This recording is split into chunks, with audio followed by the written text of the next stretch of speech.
What's up, everybody? You know the deal. Hit like and subscribe, and let's get after it. Hi, hello, and welcome to your favorite Average to Good podcast. Call what you want. I'm Jimmy Conrad alongside Charlie Davies and Tony Miola, and we are getting after it. It's our Thursday show. It's all popping off, and we're going to look back at what happened this week, midweek fixtures. We're going to look ahead to what's happening this weekend as it pertains to our U.S. men's national team player pool. But what we really want to talk about, not only Tony's thoughts on this roster that just dropped yesterday, but also Mauricio Pochettino, who had a press conference, and actually he said this. Take a listen. It's coming. And some pundits, they were talking, because I follow, of course, the media now more in USA, more than you believe. And many of the professional pundits that they were talking, and I am agree that we need to create a very good way, exciting play to way. But when we don't have the ball, we need to defend, and we need to be strong, and we need to enjoy defending, because we need to be a team that not concede too many goals if we want to, to achieve the objective that on the end is 2026, is to preparing the team for the World Cup. First off, Mauricio Pochettino called us professional pundits. I will accept that as a compliment. Thank you, Mauricio. Second, he listens to the show. What would you think we are? Of course we are. He listens to the show. I don't know. Sometimes maybe we get some. I mean, we're average to good, so maybe some people think that we're amateurs at times. But listen, hey, you guess what? Guess what? He listens to the show. Hit like and subscribe. We'd appreciate that. Tell your whole coaching staff as well. That'd be great. Jimmy, first of all, tell me there's some sort of media out there where you had 3 former U.S. men's international players on the same podcast. You can't. Doesn't exist. We're a unicorn, baby. So. All right. It's not there. Not there. Big Tones, talk to us about the roster, specifically as our resident goalkeeper, the call-ups for the goalkeeper position. Give it to us. Well, happy for Zach Steffen. I think we talked about this in the last window, right? He was kind of on the brink. He was having a good month in Leagues Cup. Happy to see him get an opportunity. I think Mauricio Pochettino in that press conference also addressed, players playing, and he talked about Matt Turner, players not playing. And he said that, a year out from the World Cup, he wants to see players playing, and that he would sit and be sort of a support system for them. And try and steer them in the right direction, because we've said time and time again that these guys have to play at some point. So I think he's specifically talking about Matt Turner here. Of course, Ethan Horvat's been sitting on the bench as well. Patrick Schulte, I did the Columbus Inter Miami game last night, and was a rough one for him. So hopefully he can bounce back from this. So we've the one guy that is sharp in this whole thing at the moment is Zach Steffen. I don't know what it's going to turn out to be. Pochettino did say that he knew, obviously, Zach Steffen from England, and it's just I think it's the 4. I would add Gaga Slonina in this thing, but I think he'll be in camp pretty soon, because they obviously know him, and we had Gaga on the last show, and he talked about that relationship. But I don't know where else you would turn with this player pool, even if you wanted to. Maybe Matt Freese. I know Drake Callender, who had a good game last night. I don't want to judge anyone national team player on one game, but he's been solid. He's played every minute for Inter Miami. Massive penalty kick save last night. So that's kind of the entire goalkeeper pool. As I see Cochin, I suppose you throw in there, but he's still young. So I don't know. You bring him in like day one with Mauricio Pochettino. I think we'll see him at some point, but I don't know if you guys can think of anyone else that you'd put in the goalkeeper pool, but I think that's pretty much it. Well, just to remind everybody, Barnsley, the team that Gaga Slonina plays for on loan from Chelsea, has a couple games this week. So if you didn't think you were going to start him or give him that look, then might as well give him a couple games. And then Drake Callender was on Morning Footy this morning, so we can. I thought he's been playing pretty well too. They just won the Supporters Shield. There's something there. Maybe he'll get a call in the future. He did have a couple of shaky games in the summer, though. Yep. So, I mean, look, it happens to everybody, right? So my point is just don't judge him on last night. Last night he was really good. Well, this is the only thing I would add is if you're talking about just Pochettino want his keepers to play with their feet? Does he want, what does that look like? How involved will keepers be within the buildup? Because if that's the case, then that is not his game. Drake Callender does not have the feet to go with that type of style of goalkeeper. And neither does really Patrick Schulte or Turner. Or, they have done it, but that's not our keeper's strength right now. This is Tony. I know you're going to be polite, and that's who you are. But this group is not strong. This is not a deep I was group. I was gonna ask you. It's weak. You it's went weak. there. You went there, and I was gonna say I'm gonna go there because it's weak. My whole entire life, it's been keepers who have been playing, who are respected around the world. Always, you're looking at 3 number ones. I just look at Tony Meola, Brad Friedel, Casey Keller, all number ones. And all incredible keepers. And then you throw in Tim Howard and then Brad Guzan. And Brad Guzan was a clear number 2, not challenging Tim Howard whatsoever, but he was playing week in and week out in the Premier League.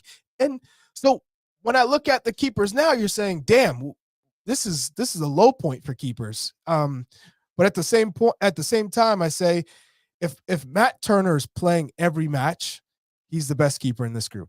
But he's not. That's the reality of the situation. So because his confidence is low, because he's not sharp the way that he should be when you play games, that allowed Patrick Schulte to kind of put his name into the hat.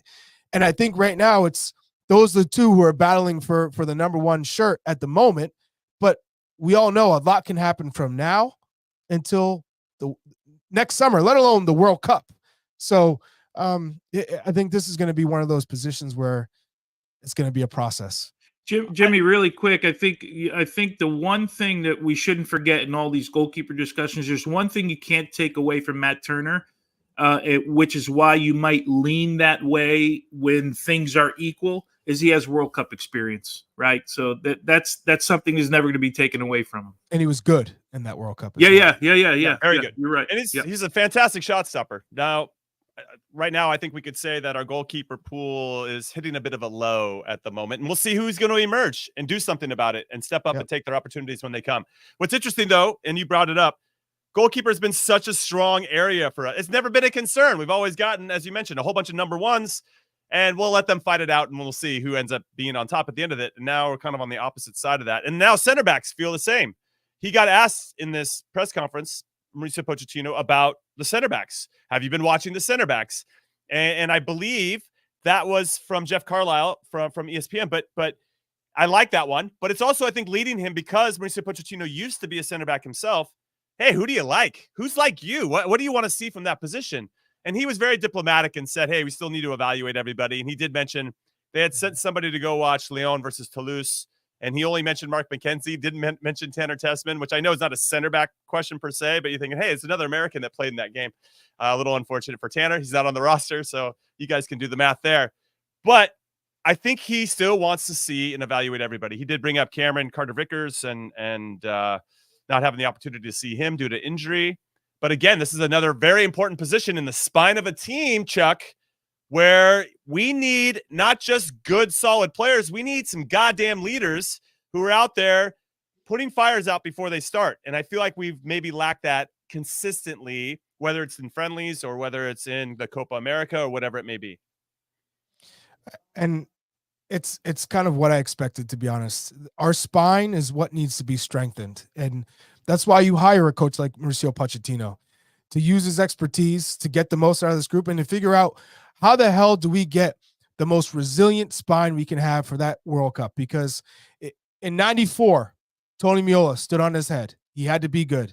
And I think the team knew that. And they had a grit to them. And they had that chip on their shoulder. And they knew what it meant to the success of the sport in our country. They had to do well.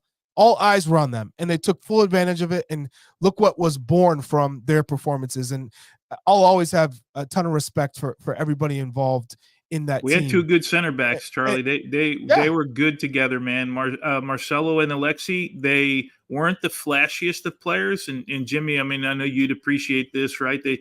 They just understood each other really, really well. They made the game really simple. Marcelo was a better passer than Alexi was, but Alexi No one could put a ball 40, 50 yards across the field like Alexi, but he knew he had one job, and that's to stop the attacking player. That was like mission number one, and then I'll let everybody else do things. So, but that spine was pretty good with those two guys. And then Friedel in 02, we saw some massive performances from him. That PK save, I always think about that. And then 2014, right? Tim Howard, when he has those 16 saves against Belgium. Obviously, you don't want to be in that position, but the keeper position's pretty damn strong and important. And we need to figure out who's going to be our guy for 2026. Yeah, goalkeepers and center backs, right? We get into the spine of the team. Well, speaking of that, he also mentioned in this press conference, Big Tones, that he's most likely going to play a 4-3-3 or 4-2-3-1, crushing our hopes and dreams over here for a potential wingback situation. But maybe he's I didn't see a 2 in there in the front. I didn't see any 2s. I didn't see any 2s. Didn't see any 3s in the back. Maybe he's just waiting for Serginho Dest to get healthy before he even considers it. Because any way we could flip those numbers to make it? No, nope. Can't do it. No, it doesn't 4-3-3, 4-2-3-1. That's what we got. 3-4-3. I mean, obviously, we can adapt, and he could ask Jedi to play a little bit higher up the field, so it does shift into a 3, and we can be more fluid and mobile. And I'm sure that will happen based on the spot of the ball, as it were. But yeah, your thoughts on him coming out pretty quick to say that, hey, we got a 4-3-3, 4-2-3-1 in the future. Yeah, well, the think about it. The one thing he did, he actually gave us 2 formations. He didn't give us one. Like we've been with one for how many years, right? We'll take it, man. We're baby stepping to back 3. So that's the start. But he also talked about how they have to be flexible, right? So look, I think he's smart enough to understand, and I'm guessing that those starting positions, 4-3-3 and a 4-2-3-1, are his initial evaluation on the player pool and what we have in the player pool, right? Because that's his job is to figure out who we got and then how they all fit together. I'm more interested, rather than the numbers and the formation and the starting positions, what it looks like. Are we a pressing team? Are we a counterattacking team? So those principles are probably more important than the starting positions for these guys. You know, what's interesting, Chuck, is that maybe he just recognizes that we either have too many center backs that are hurt or just not good enough center backs, and we can't go to 3 because he doesn't trust 3 at this particular moment. Yeah, that would be a safe bet when you see the depth chart of the center backs and the goalkeepers that you're saying, you know what? We're actually not going to add another center back to the equation here. Yeah. Okay, so now, given that he mentioned a 4-3-2-1, and because we've been playing in a 4-3-3 under Greg forever, let's do a little projected 11. Okay, we had producer Des put out a projected 11 in a 4-2-3-1 for this window in particular. I'm just going to read it, then we can jump in. So Schulte in goal, Jedi on the left, Tim Ream and Miles Robinson at center back. I think McKenzie might slide in there. Scally at right back. You got McKennie and Musah. That's what Chuck was clamoring for or expects to see when the roster dropped yesterday.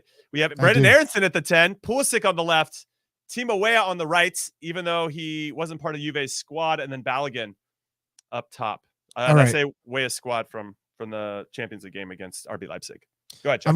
I'm gonna go, just so you guys know, there's only Balogun, Pulisic, McKennie, Anthony Robinson. There's only 4 lockdown starters. Those are locks. I think the rest can be moved and shifted, but I can tell you right now, those are 4 locks. Now, would I like to see Fossey now instead of Scally? Yeah, I'd like to see Fossey there and not Scally. Miles Robinson hasn't been as strong as he has been in the past.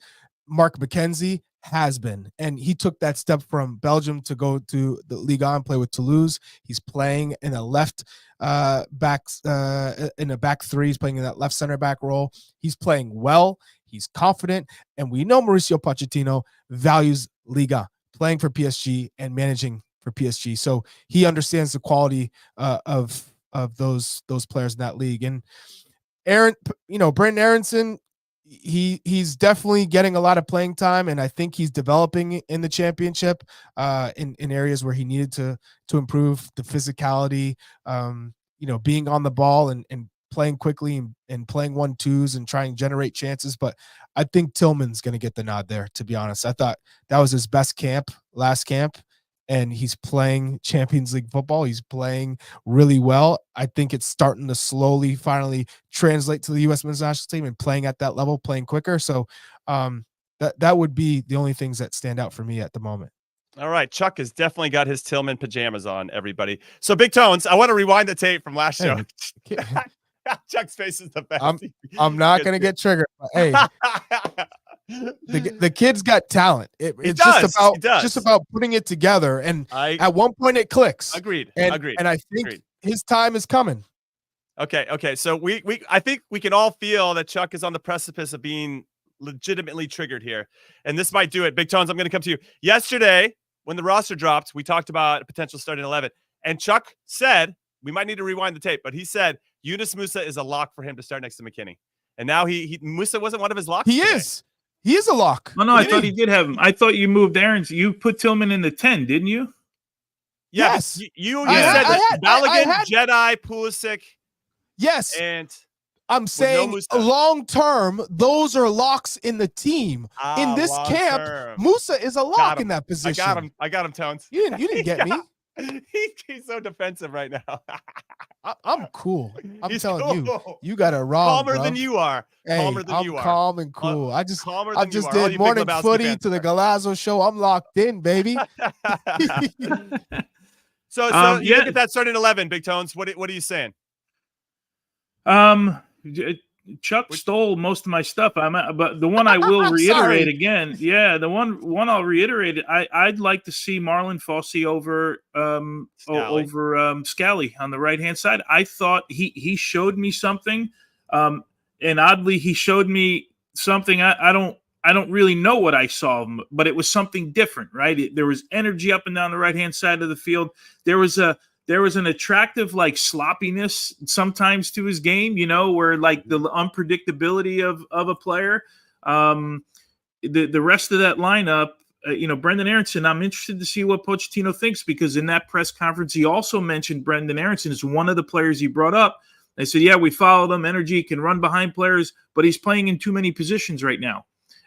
So what does he think his position is? I think when a manager says that, I think we'll find out right away based on where he plays him, where he thinks his position is, right? So if he sees him as a winger, then if he plays him as a winger, that's probably where he sees him.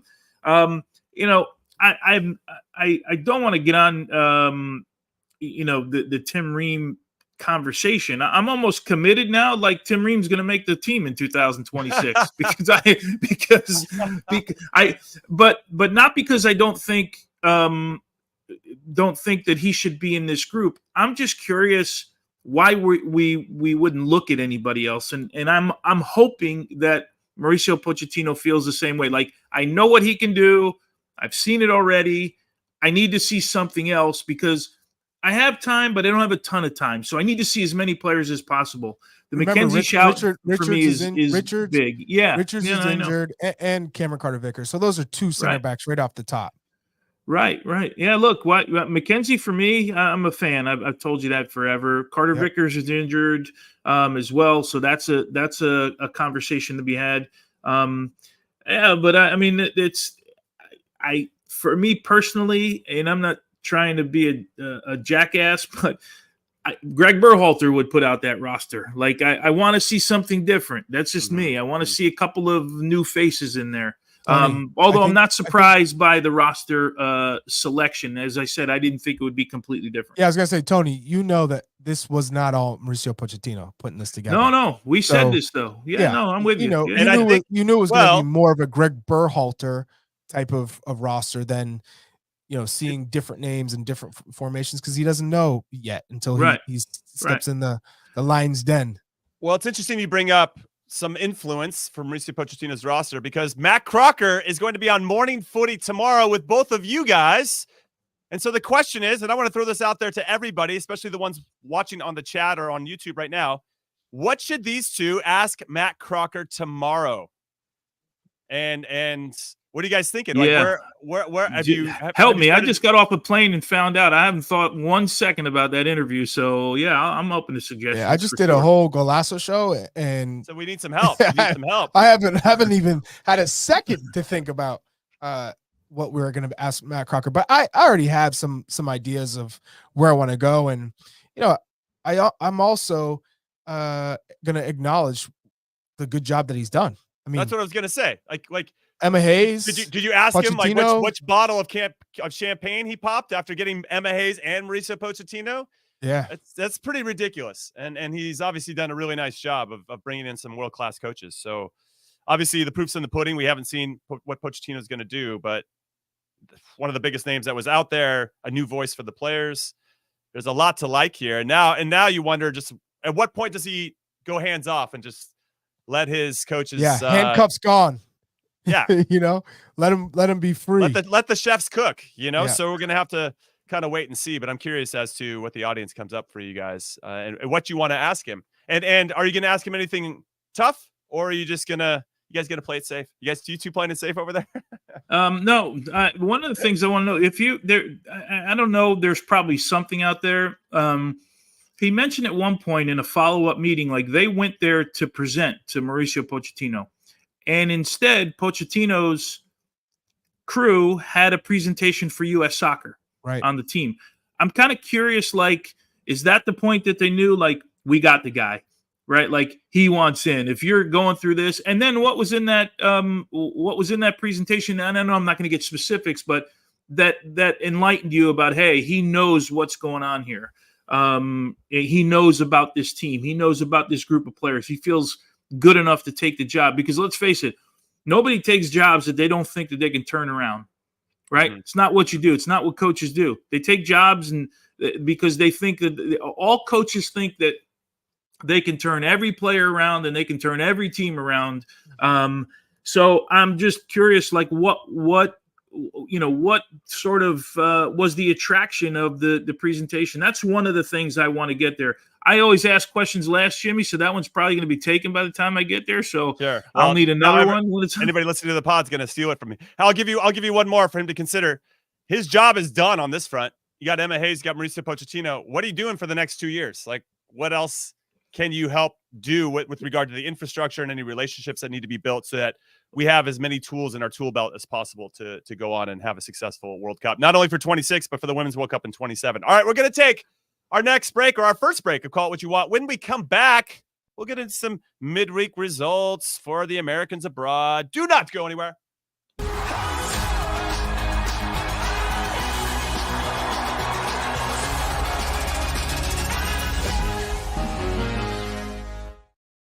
Hey, welcome back to Call It What You Want. I'm Jimmy Conrad alongside Big Tones, Tony Miola and Charlie Davies. Chuck's out. He's out. Well, his camera's still on. He left his charger down a couple floors, so he's gonna have to run back and go get it and then plug it back in. Oh, Chuck, he's had a long day. In fairness to him, he's had a long day. He's talked a lot of soccer, but right now, me and you can chat a little bit, Tones, about some notable results for our players in midweek games, Champions League, Europa League, Conference League, what have you. And into the Champions League, the big one for me is Juve going in to Germany to beat RB Leipzig 3-2. They scored 2 goals after they were down a man to win it. They were down a goal and they were down a man, and they figured out a way to come back and do it. And I thought Weston McKennie was excellent in this game. He played all 90 minutes. Flo Balogun subbed on in a 2-2 draw against Dinamo Zagreb. Malik Tillman played the full 90 in a 1-1 draw against Porto. And I don't think it's Porto, actually. I think it's Sporting Clube de Portugal, because Porto played against Manchester United today. Austin Trusty, first Champions League start. Probably not one he's ever going to remember, or he's going to try not to remember. They lost 7-1 to the black and yellow, Borussia Dortmund. And Christian Pulisic started in the 1-0 defeat for AC Milan against Bayer Leverkusen in Germany. Obviously, Leverkusen, fantastic under Xabi Alonso. And even though it felt like they had a little bit of a slow start, they still know what they're doing. That core of players knows how to play, and they're only going to get stronger the more time they spend together. But you can say the same thing about Milan under Fonseca. Now, let's talk about that game, because I know that AC Milan is your team, Big Tones. And I thought what was interesting is that Fonseca got away from having Morata and Tammy Abraham on the field at the same time. for this particular game, and it didn't get the result that they had against Inter and the one that following where they played really well. And so I kind of want to know from you, was that the right choice? And I thought Christian was bright. He's always getting the ball, dude. The guy's playing with so much confidence right now, and confidence is a hell of a drug. So I'm a big fan of how Christian played, but I don't know if it was set up for the whole team to have as much success as they had been in the last two. Yeah, well, remember Morata was injured, right? So he only had a little. He was a late addition to the actual bench coming in. So I guess they got out of him whatever minutes they thought they could get out of him. I thought Christian in the first half tried a whole bunch of stuff that didn't come off, right? But I like the fact that he's trying things. They got overrun a little bit by Leverkusen in the first half of the game because I think Fonseca got away from pressing. They sat, right at the bottom of the circle, and that's where they started their pressure. They were in a 4-2-4, and Leverkusen was finding spaces and really played well. And then when they had to in the end, they put some pressure on. They brought Morata on. Christian went off. Well, actually, when they went off, I thought they played better at that moment. And not because of Christian. The game changed a little bit for them. Right. So, yeah, tough result again, although the schedule outside of the fourth, I think on match day 4, they play Real Madrid in Madrid, if I'm not mistaken. But they have like 4 games out of the next 5 that are games that they should win, and hopefully Christian can take over again because he's been outstanding. The McKennie one, I think you hit the nail on the head with him getting 90 minutes, and we've spoken ad nauseum about this comeback, if you will, and not being part of the group. Well, and then 2 years in a row, he was on the it's outs. Amazing. It's amazing. He's like irreplaceable. You can't replace the guy. And he's playing over Douglas Luiz, who they paid top dollar for from Aston Villa. That's it, man. Yeah. That's the one, man, because everybody thought Douglas Luiz was the guy that was going to play in the midfield. I don't remember the number they paid for him, but it's a boatload of money. And Weston McKennie's the guy staying on the field all the time. So hopefully this will, he had the tackle at the end of the game, right? That was that was in the sequence that won the game. Yeah, I mean, you can only be proud of the kid for battling through all of that stuff. And I know we've said it a couple times, but the more I see it, the more I don't believe it, right? The longer I see it go on, the more I'm amazed by the story of Weston McKennie and what he's done. This is a massive, massive club. Like, you don't realize, some people, because it's Serie A, don't realize how big Juventus is. But if you ever go to a game, I mean, I remember going to that final last year, and like I'd forgotten how big Juve was because I'm just entrenched in watching Milan, and especially since Christian and Eunice got there, Juve, and they weren't good last year. Then you go and you're like, holy cow, man.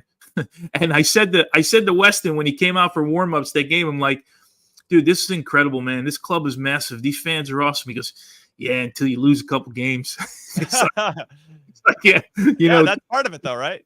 Yeah, it's all part of it, man. But yeah, so some good results for the Americans. What did Tillman do again? They were 1-1, right? 1-1 against Sporting. But I did want to go back to Milan and their schedule because they've lost their first 2 games. They lost to Liverpool at home, and we match day 1 lost to Leverkusen. Always going to be tough, right? In those 2 particular matches, they host Club Brugge in match day 3. Then, as you said, they go to Madrid match day 4. Then they go away to Bratislava. They should get a result, but you never know. Those can be tricky. Yeah, they got Red Star Belgrade after that. They got Girona. Where's Red Star game? Is it Red home or what? It's in the San Siro, Milan. Okay, because Red Star is a difficult place to go play, man. Oh, I can imagine. And then you have Girona at home at the San Siro. Again, if Girona decides to show up, they are pretty good, despite losing a few players over the summer. And then they go away to Dinamo Zagreb. So they still have some work to do. Yeah, and they're going to have to grind out a few results against some teams that, like, this is their Super Bowl, this is their Champions League final, going to the San Siro, or even hosting a Milan and trying to get a result. So, but it is easier than Liverpool and Leverkusen. In your that goes without saying. That goes without saying. Yeah, and obviously they got to balance the league while they're working through all of that as well. And speaking of Juve, just look at their schedule. They won their first 2 games, so they're sitting pretty, right? You get in the top 8 of the Champions League.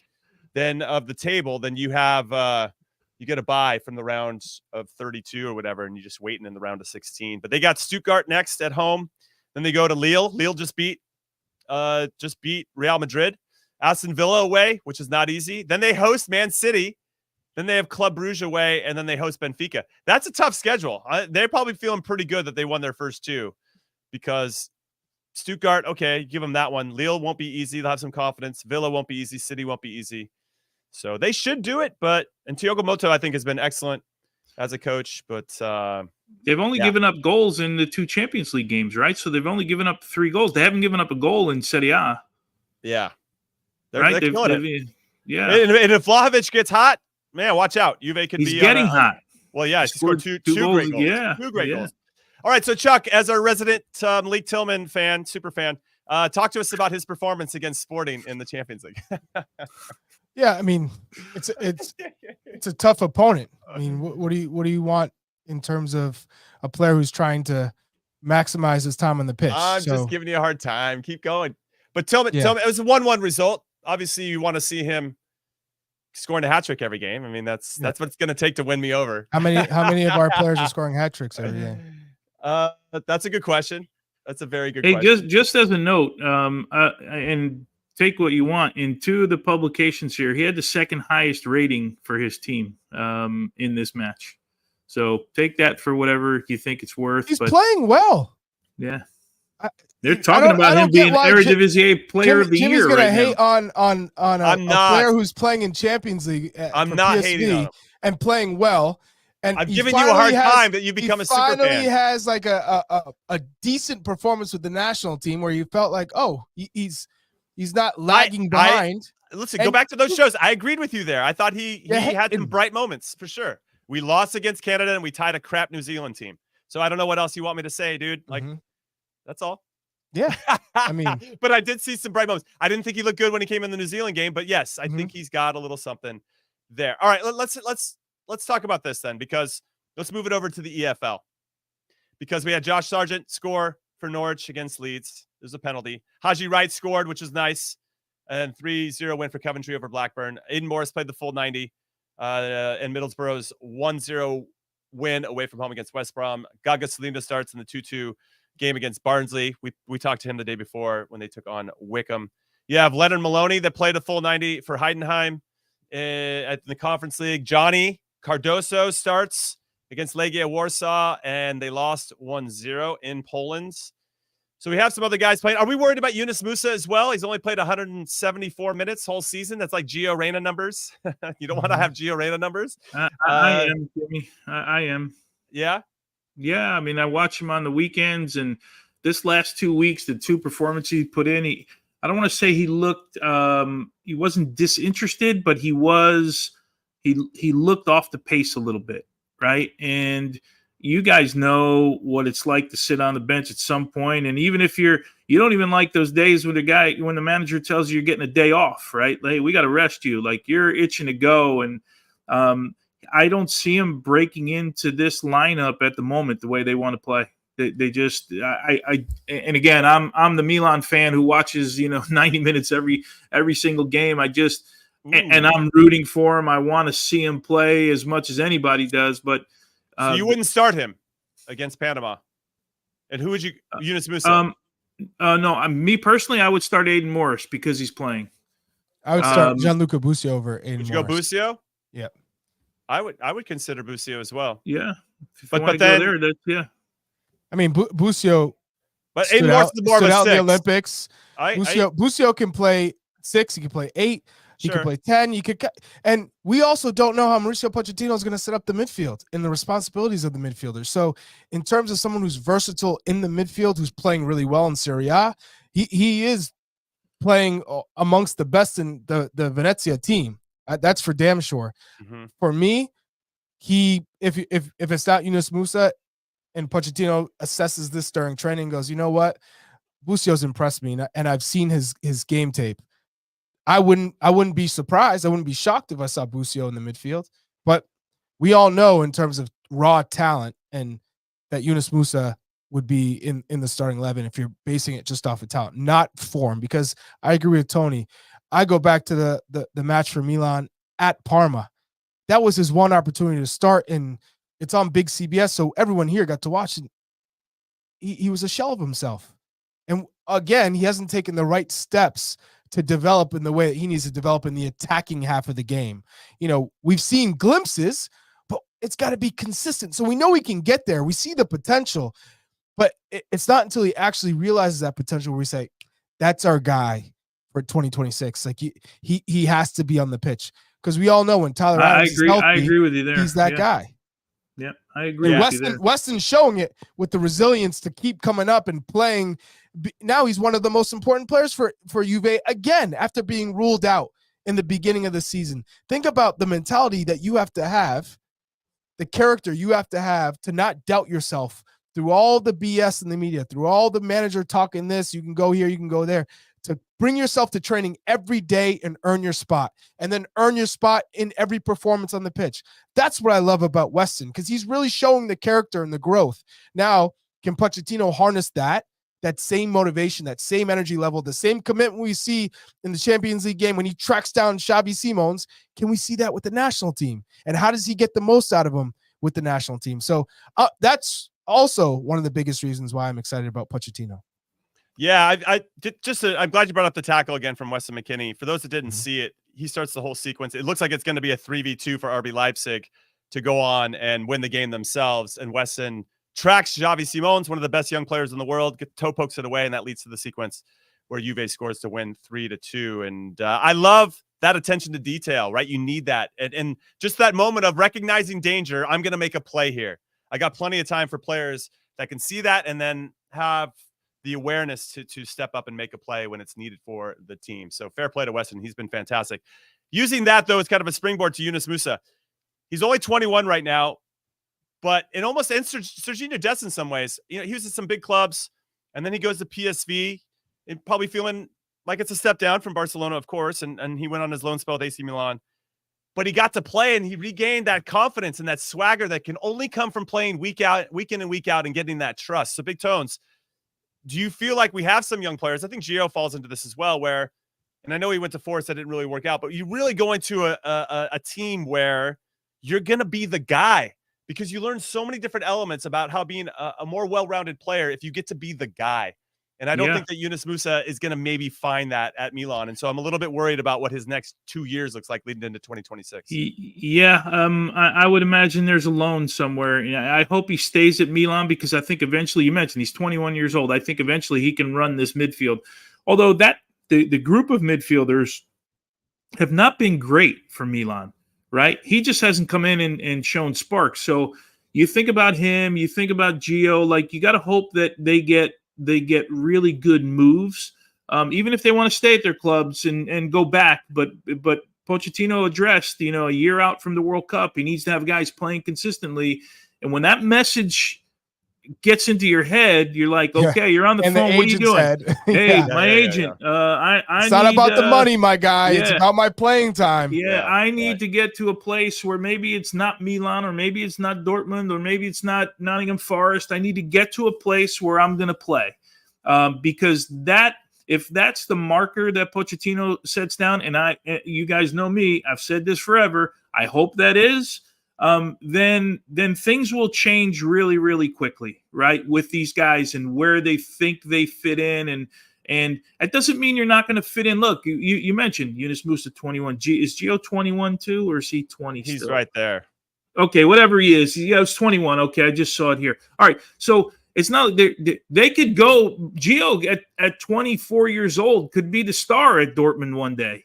Right. But at 22 years old, we need him to be ready to play in the 26 World Cup. Same thing with Yunus Musah.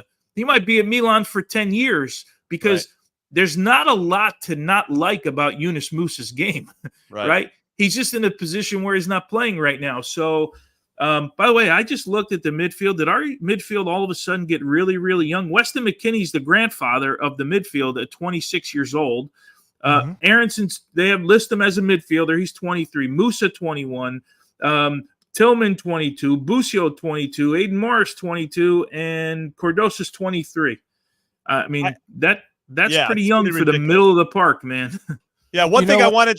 Go ahead, Chuck. Go ahead. Well, I was just going to say, in terms of the clubs that we want to see our guys competing at, right, that we know they're going to play for the most part. A PSV is a perfect example. A great manager in Peter Bosch. They're playing in Champions League. It's not the strongest league in the Netherlands. They're not playing outside of the top 4. It's a big drop off.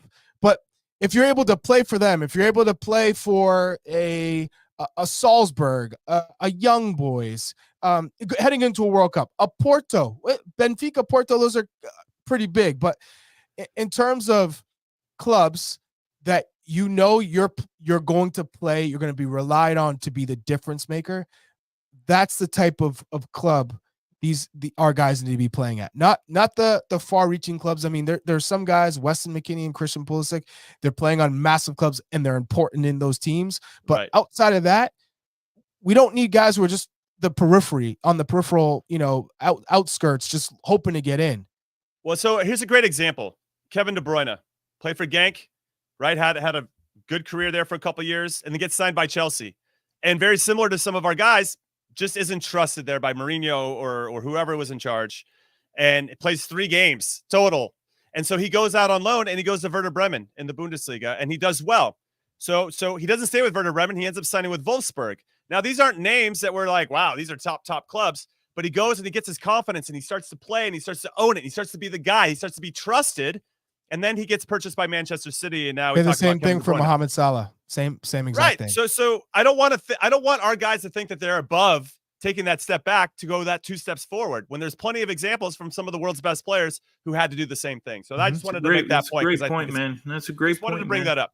All right, taking our last break of Call It What You Want. When we come back, we're talking about Inter Miami winning the Supporters Shield. Yes, little MLS talk. Don't go anywhere. Baby, we are gonna start a fire. From world-renowned clubs simply devastating to worldwide stars, Wrexham have done it. This incredible ride continues. The English Football League on CBS Sports Network, and stream every match live on Paramount Plus. All right, welcome back into Call It What You Want. Let's talk a little bit of MLS and some games that are happening this weekend for everybody to keep their eyes on. But Inter Miami went into Columbus and won 3-2.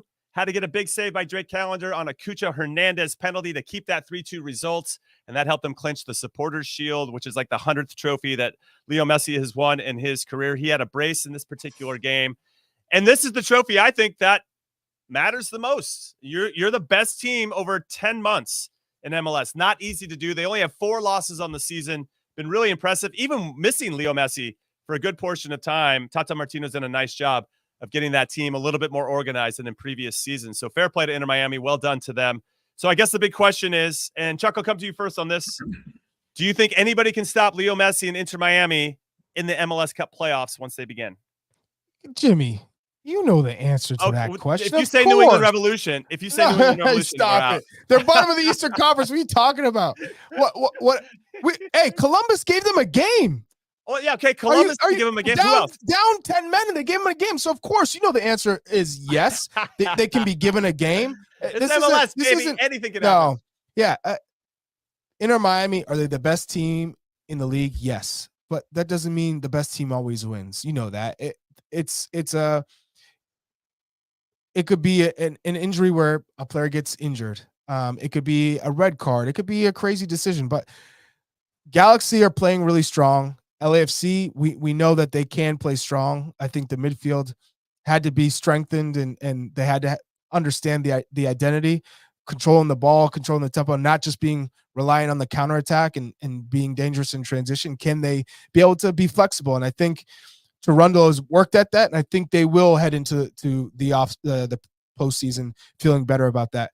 But Columbus Crew, Galaxy, LAFC, Cincinnati, Orlando right now is surprising teams. Don't count out Orlando at this point. They've really put a strong second half of the season together. So yeah, anything can happen. But it's an incredible accomplishment for Inter Miami, given that Messi has missed so much time. And you look at what Tata Martino has done by implementing. Look at what Chris Henderson has done to build this shout out to dream squad. So shout out to Chris Henderson coming from the Seattle Sounders organization to come to Inter Miami and build such an incredible team. That's a project that's super successful given they got young players in. So I'm really bullish on this Inter Miami side, given how flexible they've been and to not rely on Messi. And now you get Messi back and he's fit, he's healthy, he's motivated, and he's scoring golazos. Well, we saw when he did that last time around in a kind of one-off competition with Leagues Cup. Mhm. They ended up winning it, and obviously Drake Callender had to make some saves and penalties to help them achieve that as well. I wouldn't put it past them, but all those teams you mentioned are pretty good. Big Tones, any thoughts on anybody slowing down Messi and Inter Miami? I called this game last night before I flew in here, and Columbus is going to kick themselves because for 45 minutes, there was one team on the field, and it was the Columbus Crew. They had opportunities. Messi didn't touch a ball. Tata Martino was frustrated. He couldn't find any space. And then one ball over the top from Jordi Alba, missed clearance off of Messi, makes a good first touch, but Amundsen is there. He doesn't clear it wide. He clears it off of Messi, and he taps it in. And then 2 minutes later, Rudy Camacho, Luis Suarez draws an incredible foul like we've seen him out of nothing. He draws a foul. And I said on the broadcast, this wall doesn't look right. I'm watching Schulte's position, and sure enough, he sets up a bad wall, and Messi bends one around the corner. Didn't go over the wall, it went around the wall, which can happen. And you're down 2-0 after you just, for 45 minutes, completely dismantled Inter Miami. Then you come out 15 seconds into the second half, and you make it 2-1, and you're like, okay, here we go. 15 seconds to make it 2-1. Now you're feeling good about yourself. You get the penalty kick. Rudy Camacho, dumb foul again, mistouch, gets the second yellow, gets a red card. By the way, Busquets should have been thrown out in this game for the tackle in the first half. Didn't even get a yellow card. No different to me, that play, than the Camacho foul. And you get the second penalty kick, and that's when Drake Callender makes a really good save. It's not a great penalty kick, but he made a really good save, and you win. So you can't gift Inter Miami anything, man, because it's the team I don't think you want to play Inter Miami in a one-off game. I really don't, because when those guys turn it up, when they turn the volume up a little bit and turn the pace up, even LA Galaxy, I think, is the best team in the Western Conference right now. I think Ricky Puig, there's a shout for him to be an MVP. And I look at that team. I think they're built. I know LAFC's been in the finals, but I think I've had both LA and LAFC, I think, like 8 times this year. And I'm more impressed with the balance of the Los Angeles Galaxy. Who do you think honestly gets MVP, Tony? I think Ricky Puig is in for a shout. I think Lucho Acosta is in for a shout, although slipping a little bit. And Cucho Hernandez, I won't vote for Messi just because he hasn't played enough games. Buonga? You throw Buonga in there? But not ahead of those other guys. Here's the only other thing about Messi for me. When Messi went to Copa America and then while he was hurt, if Inter Miami was losing games and then Messi comes back and he's winning games, to me, they won everything basically in the summer when Messi wasn't there. And it's not as if they're a better team. Don't get me wrong. When Messi is there, they're clearly a better team. But when we talk about most valuable player, how about as an outside shout, and Charlie, you would appreciate this, I'm sure, if DC United can sneak into the playoffs, how about Christian Benteke? I'm always one that votes at the top of the table for the MVP, like the guys that take their teams to play. But there's no way. I think DC United would be close to last in the Eastern Conference if Christian Benteke. They actually still have a chance to make the playoffs, and I can't believe it. But without, what's he got, 21 or he's got 22 goals. 22, okay. 22. They've scored 50 this year. He's got 22 of them. He's got the highest goal contribution for one player in the whole league. So he's got 44% of his team's goals. The next Jimmy, do you have an MVP of LAC. I think the Benteke shout is a fun one if DC United can make the playoffs. It's hard for me to get away from Cucho Hernandez. I just think he's such a catalyst for Columbus and a leader. And what I love about him in particular, he scores a lot of timely goals. Like all of a sudden the game needs something, his team needs something, and he always seems to come up. And to do that consistently makes you MVP caliber for me. The only issue I have, Jimmy, with and Tony, with that is Inter Miami are by far the best team at the moment, given their season. And how does a player from Inter Miami not get the MVP if they're the best team? Then I think it's got to be Luis Suarez because he carried the torch while Messi was gone. But for instance, Busquets played. He's played 23 100 minutes, just over 2,300 minutes. Calendar obviously has started every match, but Busquets has played the most minutes out of the rest of the players. Then Gressel, Alba, Aviles, and Weigand. So I guess if you wanted to really break it down like that, then Busquets should be MVP of the league, given he was good, man. He's been has the most minutes of the field players. Also, I meant to mention that Inter Miami is looking like they're going to qualify for the Club World Cup as well, which is a big deal. They obviously want Messi to be a part of that. So it'll be interesting to see how many MLS teams end up getting into that. I'm sure our producers already know that answer. I do not, but Inter Miami will be one of them. So Jair Vasquez speaking the truth in the comments. Luis Suarez cooking with only one knee. Yeah, he is That's cooking exactly with one right. knee. That is exactly right. Well, let's just finish this up with MLS. A couple games left. Now, it looks like the teams that could have been relegated, assuming we had relegation in MLS, San Jose Earthquakes, we're going to be going down, one of my former clubs. Sporting Kansas City, one of my other former clubs.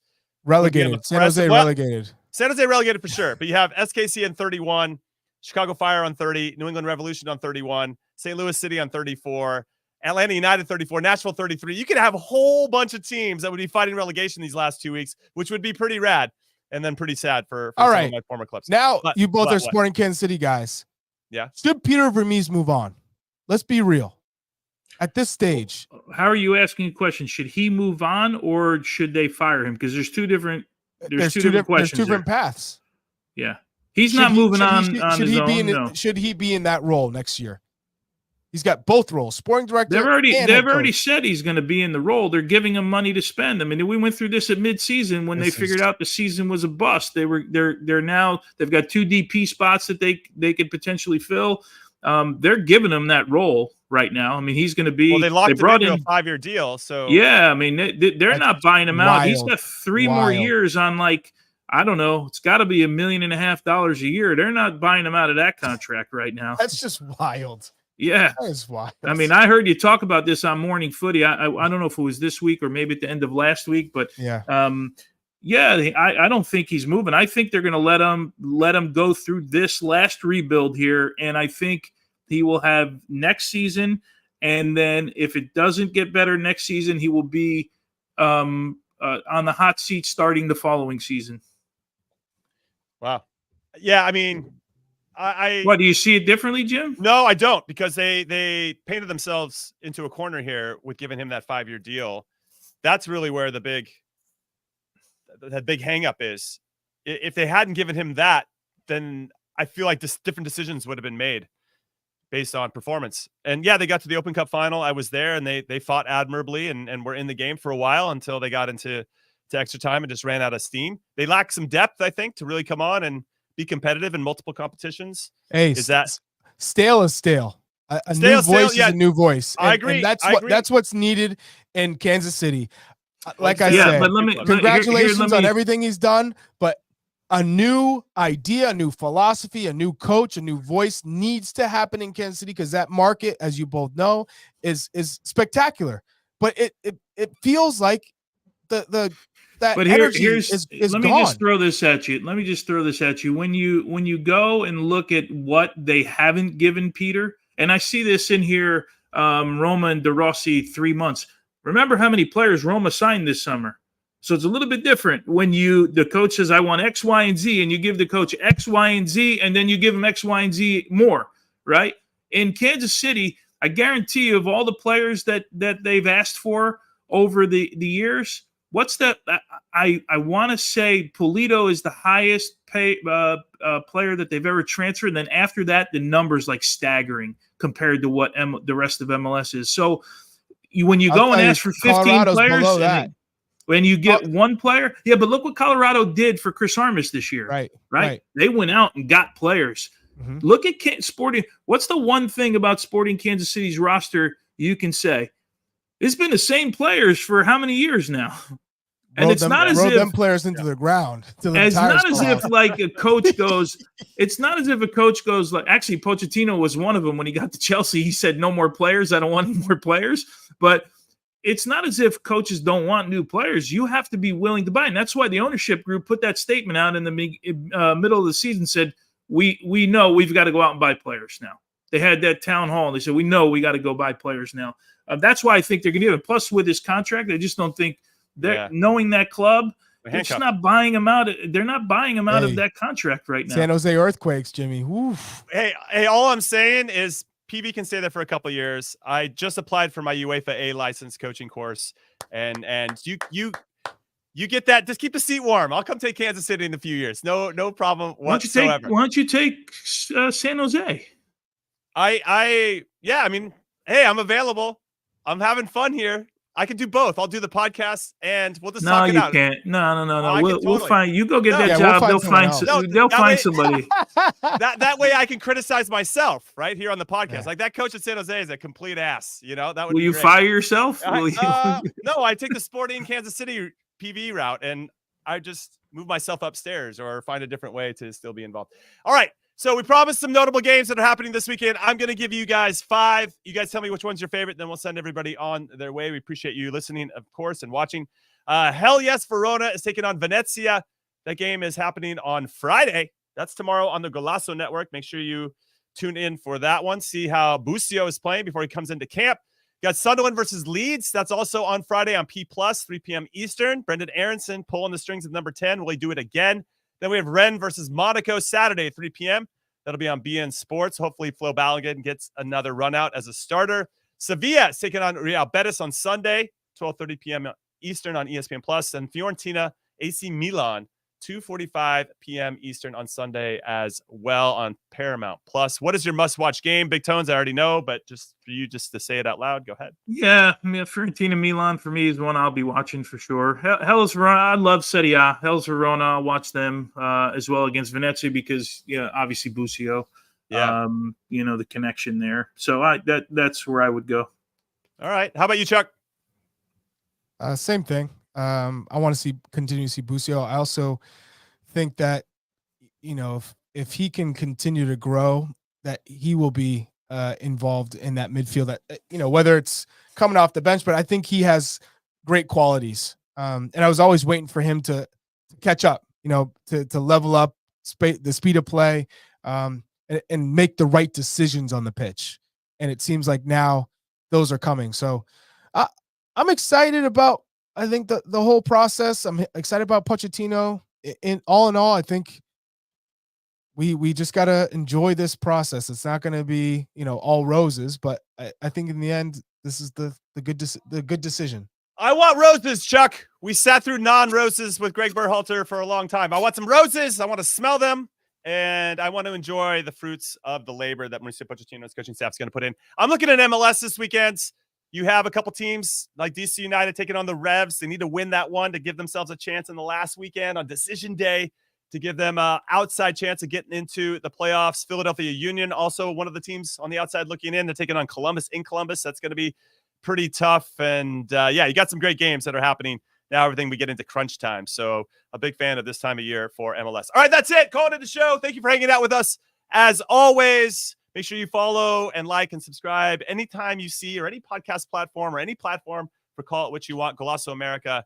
We appreciate all your love and support. Have a great weekend. We'll see you on Monday, like always, 1 p.m. Yes! Eastern. Have a good one. More 13-hour days. Woo! Peace out.